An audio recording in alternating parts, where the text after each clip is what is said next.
उत्तर प्रदेश के अशासकीय सहायता प्राप्त माध्यमिक विद्यालयों में ट्रेंड ग्रेजुएट टीचर यानी टीजीटी शिक्षक भर्ती का फॉर्म आपके अगस्त अथवा सितंबर के महीने में आ जाएगा। तो टीजीटी के माध्यम से यदि आप गणित विषय के अध्यापक बनना चाहते हैं तो फॉर्म भरने की क्या योग्यता होनी चाहिए, इसमें आप लोगों के बहुत ज़्यादा कन्फ्यूजन है। तो चलिए, जितने भी आप लोगों के प्रश्न हैं, जितना भी डाउट है, इस वीडियो के माध्यम से उन सभी प्रश्नों का आंसर देने की कोशिश करते हैं। जैसा कि आप सभी लोगों को पता है कि उत्तर प्रदेश में सरकारी गजट के अनुसार टीजीटी, पीजीटी, एलटी ग्रेड शिक्षक भर्ती और प्रवक्ता भर्ती, इन चारों प्रकार की भर्तियों में जो नियम है, ये योग्यता संबंधी नियम थे, उसमें बहुत बड़े-बड़े परिवर्तन किए गए हैं। समकक्ष योग्यता को पूरी तरीके से खत्म कर दिया गया है। तो यहाँ पर ये जो आगे आप देख रहे हैं, ये पुरानी योग्यता है और ये जो आप पीछे देख रहे हैं, ये नई संशोधित योग्यता है। तो चलिए डिटेल में इसके ऊपर हम लोग बातें करते हैं। तो भैया, अगर आपको गणित विषय का अध्यापक बनना है तो आपके पास 2 प्रकार की योग्यता क्वालिफिकेशन होनी चाहिए।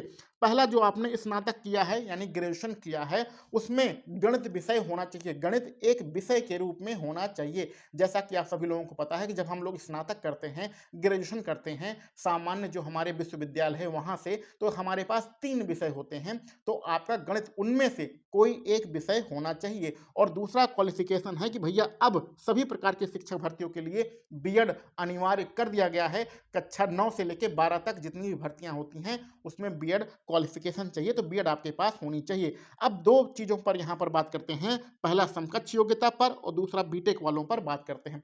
देखिए, नोटिफिकेशन में क्या लिखा है? स्नातक की उपाधि। स्नातक की उपाधि का मतलब ये होता है कि आपका ग्रेजुएशन में एक विषय के रूप में, स्नातक जो आपका है उसमें एक विषय के रूप में गणित होना चाहिए। अब बीटेक में क्या होता है, या बहुत सारी जैसे बीसीए डिग्री होती है या बीबीए डिग्री है, बीबीए वाले भी बहुत सारे लोग कमेंट कर रहे थे। तो उसमें क्या होता है कि आपका 1 सेमेस्टर या 2 सेमेस्टर में गणित पढ़ाया जाता है, क्योंकि जो आप पढ़ रहे हैं, बीसीए कर रहे हैं या बीटेक कर रहे हैं, उसमें बिना गणित के कुछ होने वाला नहीं है। लेकिन जो आपको डिग्री मिलती है, अच्छा, डिग्री और मार्कशीट में क्या अंतर है इसको भी समझ लीजिए। जो आपको मार्कशीट मिलती है उसमें आपके सारे विषय होते हैं, किस विषय में आपने कितना नंबर पाया, उसको मार्कशीट कहते हैं, अंक पत्र हिंदी में कहते हैं। और डिग्री या उपाधि वो होती है जब आप बीटेक करते हैं या आपने बीएससी किया है या बीए किया है, तो आपको एक साल बाद या 1.5 साल बाद, जैसे अवध यूनिवर्सिटी में नियम है, लगभग 1 साल बाद आपको एक डिग्री मिलती है, जो कि इसका कागज जो होता है बहुत मोटा होता है। उसमें साफ-साफ लिखा है, जैसे मेरी जो डिग्री है जिसको हम लोग उपाधि हिंदी में कहते हैं, उसमें साफ-साफ लिखा है बैचलर इन साइंस, यानी साइंस विषय से उपाधि हमारी साफ-साफ ग्रेजुएशन, ये लिखा है। और उसमें मेरे तीनों विषय लिखे हैं, भौतिक विज्ञान, गणित और रसायन विज्ञान। रसायन विज्ञान हमने दूसरे साल छोड़ दिया था, 2 साल ही पढ़ा था, लेकिन फिर भी उसमें रसायन विज्ञान लिखा है। तो मेरे तीनों विषय लिखे हैं और मेरा साइंस की उपाधि लिखी है, गणित उसमें साफ-साफ शो कर रहा है। तो नोटिफिकेशन के अनुसार ऐसी ही डिग्री होनी चाहिए। आपकी जो डिग्री में गणित विषय लिखा होना चाहिए, यानी एक विषय के रूप में गणित होना चाहिए। 1 सेमेस्टर में पढ़ना, 2 सेमेस्टर में पढ़ना, ये अलग प्रोसेस होती है, अलग बात होती है। और गणित विषय से स्नातक करना या उपाधि होना, ये अलग बात है। इसको समझने की कोशिश करिए। तो बीटेक में क्या हो रहा है, बीटेक वाले बच्चे बहुत ज़्यादा कन्फ्यूज हैं। इससे पहले जो आपकी एलटी ग्रेड शिक्षक भर्ती आई है, उसमें भी हज़ारों कमेंट आए हैं, क्या बीटेक वाले हमारे गणित विषय से फॉर्म भर सकते हैं? तो पहले बीटेक वाले गणित विषय से फॉर्म भरते थे, कोई दिक्कत नहीं आती थी, लेकिन अब सभी प्रकार की समकक्ष योग्यता को खत्म कर दिया गया है, तो बीटेक वालों को प्रॉब्लम हो सकती है। इसका कोई भी स्पष्ट आंसर नहीं दे रहा है कि फॉर्म भरें कि ना भरें। ठीक है? तो अगर आप बीटेक के स्टूडेंट हैं तो फॉर्म भरना चाहते हैं तो भर दीजिए भैया। लेकिन नोटिफिकेशन में स्नातक की उपाधि मांगी गई है, जिसमें गणित एक विषय के रूप में होना चाहिए। तो बीटेक में जो आपको डिग्री मिली है उसमें गणित एक विषय के रूप में नहीं लिखा गया होगा। आपने जिस ब्रांच से बीटेक किया होगा, चाहे सिविल है, चाहे मैकेनिकल है, चाहे कंप्यूटर साइंस है, जिस भी ब्रांच से किया होगा वो ब्रांच लिखी गई होगी। ठीक है? तो यह गणित बीटेक वालों के लिए बहुत ज़्यादा कन्फ्यूजन है। उस कन्फ्यूजन को हमने थोड़ा बहुत दूर करने की कोशिश किया है। अब 2 प्रश्न आपके और पूछे जाते हैं, उसको भी समझ लीजिए।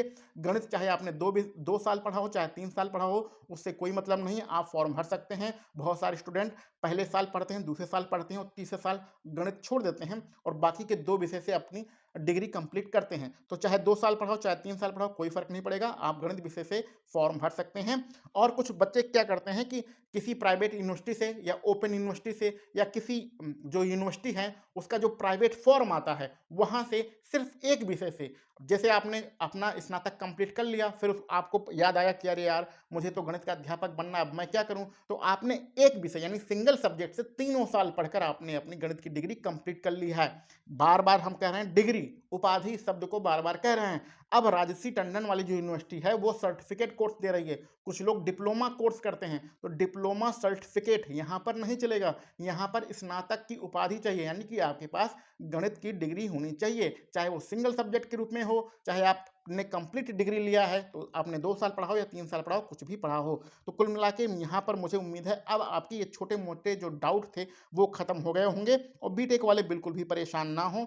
आपके नोटिफ़िकेशन के अनुसार तो बीटेक एलिजिबल नहीं है। नोटिफ़िकेशन के अनुसार भैया बीटेक वाले फॉर्म नहीं भर सकते हैं, लेकिन अगर आप फॉर्म भरना चाहते हैं तो फॉर्म भरिए, जो कुछ भी होगा वो डॉक्यूमेंट वेरिफिकेशन में देख लीजिएगा। तो ये गणित विषय की योग्यता थी और आपके सारे प्रश्न थे जो आप लगातार कमेंट बॉक्स में पूछते रहते हैं। चलिए मिलते हैं अगले वीडियो लेक्चर में। अभी भी आपके मन में कोई डाउट हो तो आप कमेंट बॉक्स में कमेंट करिएगा, प्रश्न पूछ सकते हैं, उसका आंसर हम देने की कोशिश करेंगे।